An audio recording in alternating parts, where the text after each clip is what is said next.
Assalamualaikum warahmatullahi wabarakatuh. Saya Sinta Kusumaningrum dengan NIM D600190145 mata kuliah Analisis dan Estimasi Biaya. Di sini saya akan menjelaskan mengenai analisis break-even point.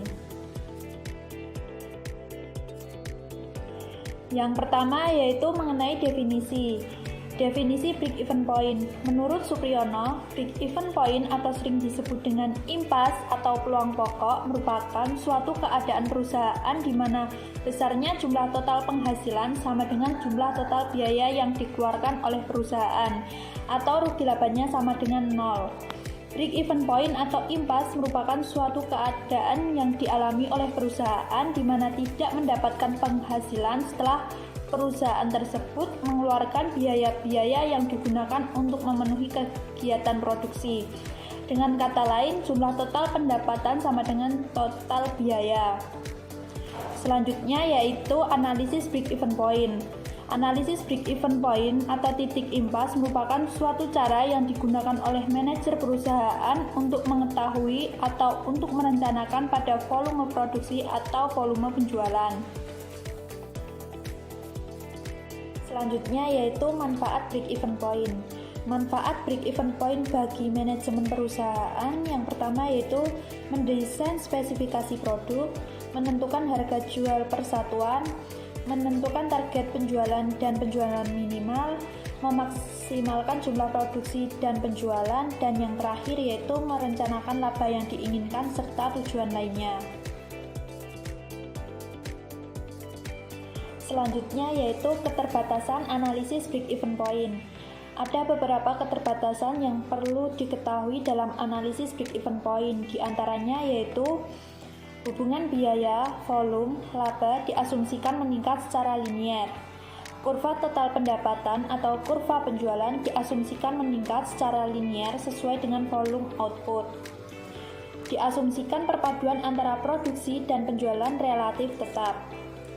Diagram break-even dan perhitungan break-even merupakan bentuk analisis statis. Selanjutnya yaitu asumsi dasar break-even point. Pertama, variabilitas biaya dianggap mendekati pola perilaku yang diramalkan. Kedua, harga jual produk tidak berubah-ubah pada berbagai tingkat volume penjualan. Ketiga, kapasitas produksi pabrik dianggap secara relatif konstan.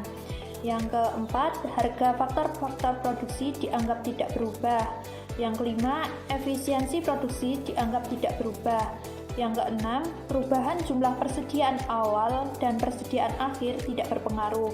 Yang ketujuh, komposisi produk yang dijual tidak berubah.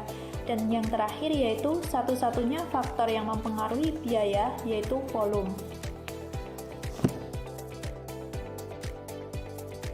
Selanjutnya yaitu penentuan break-even point menggunakan pendekatan teknik persamaan. Pertama, sebuah perusahaan akan mencapai keadaan impas jika jumlah pendapatan sama dengan jumlah biaya. Laba sama dengan 0 dan Y sama dengan 0. Dirumuskan sebagai berikut. Y sama dengan CX kali BX kali A. Yang kedua yaitu perhitungan break-even point dalam unit atau satuan produk yang dijual. Dirumuskan sebagai berikut. BEP unit sama dengan biaya tetap dibagi kontribusi margin tertimbang. Ketiga yaitu perhitungan break-even point dalam rupiah penjualan. Dirumuskan sebagai berikut. BEP rupiah sama dengan FC total dibagi 1 dikurangi PC total per S total. Selanjutnya yaitu penentuan break-even point menggunakan pendekatan teknik grafik. Berdasarkan cara ini, break-even point ditentukan apabila garis penghasilan penjualan dan garis biaya bertemu di suatu titik yang sama.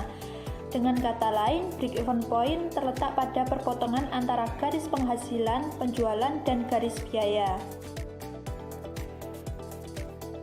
Yang terakhir yaitu faktor-faktor yang mempengaruhi break-even point. Faktor-faktor yang mempengaruhi break-even point bersumber dari unsur-unsur yang digunakan dalam perhitungan titik impas. Faktor tersebut diantaranya yaitu biaya tetap, biaya variabel, volume produksi atau penjualan, dan harga jual dari hasil produksi perusahaan.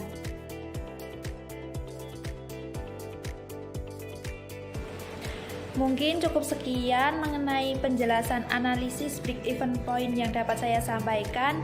Apabila ada kurang lebihnya, saya mohon maaf yang sebesar-besarnya. Terima kasih. Wassalamualaikum warahmatullahi wabarakatuh.